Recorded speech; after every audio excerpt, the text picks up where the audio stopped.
Hay nombres que aparecen en la historia como si fueran accidentes, pero cuando los miras con atención te das cuenta que no llegaron por casualidad.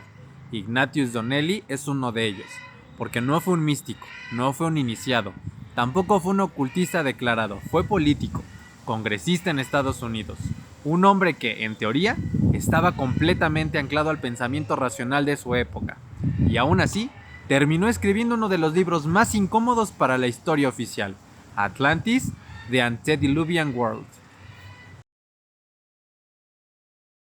Ahora imagina esto.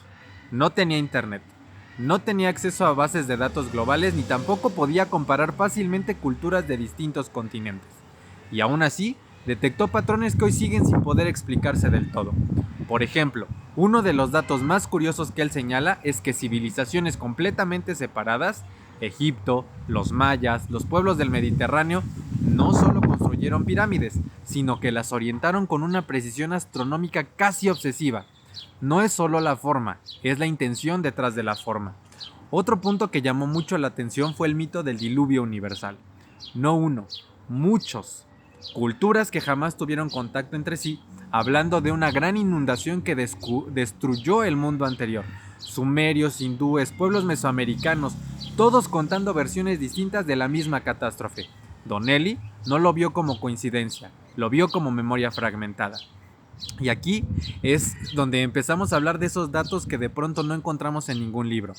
Él también observó similitudes lingüísticas y simbólicas, palabras, mitos, estructuras religiosas que parecían tener un origen común, como si todas las culturas hubieran heredado piezas de un mismo conocimiento base, pero ya distorsionado con el tiempo, la tradición oral que va modificando cada una de las historias. Incluso se atrevió a decir algo que para su época era casi una locura, que el hierro, el bronce y ciertos avances tecnológicos no surgieron de forma aislada en distintas regiones, sino que pudieron haber sido difundidos sobre una civilización anterior mucho más avanzada de la que creemos. Y aquí es donde podríamos hacer un análisis de lo que Donnelly comentaba con la información que te he comentado. Porque él no hablaba solo de una ciudad hundida, hablaba de un mundo antes del diluvio, una humanidad previa con organización, ciencia, arquitectura que colapsó de forma abrupta. Y entonces aparecen esos detallitos que nos empiezan a hacer un poco de ruido. Él sugería que la Atlántida pudo estar en el Océano Atlántico, entre Europa y América, lo cual explicaría por qué hay conexiones culturales en ambos lados del mundo antiguo. Pero más allá de la ubicación exacta, lo que realmente estaba planteando era otra cosa, que la historia humana tiene un capítulo borrado. Y ahora esto conecta con algo más actual. Hoy existen descubrimientos submarinos, estructuras sumergidas cerca de Japón, en el Caribe, en el Mediterráneo, formaciones que algunos llaman naturales, pero que otros dicen que tienen intervención humana. Donnelly no vio eso, pero ya intuía que algo no cuadraba. Donnelly también escribió sobre la posibilidad de que un cometa o evento cósmico haya provocado la destrucción de esa civilización. O sea, no solo planteó la existencia de la Atlántida, también insinuó la causa de su caída. Ahora, vamos a hablar un poquito de algo que no es tal cual un dato histórico. Es un dato que de pronto genera ya mucho ruido en las explicaciones o en las historias que han salido o surgido a través de la Atlántida. A ver, si una civilización avanzada existió y fue destruida por un evento global, entonces nuestra idea de progreso lineal se rompe por completo. Ya no somos la cima, somos una etapa más de este sistema.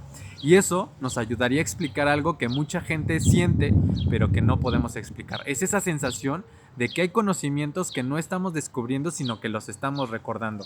Donnelly definitivamente no tenía pruebas como las que hoy exigiría la ciencia, pero tenía algo más peligroso: coherencia entre los patrones que él detectaba. Y cuando juntas demasiadas coincidencias dejan de ser coincidencias. Aquí es donde deberíamos cuestionarnos con mucha más profundidad.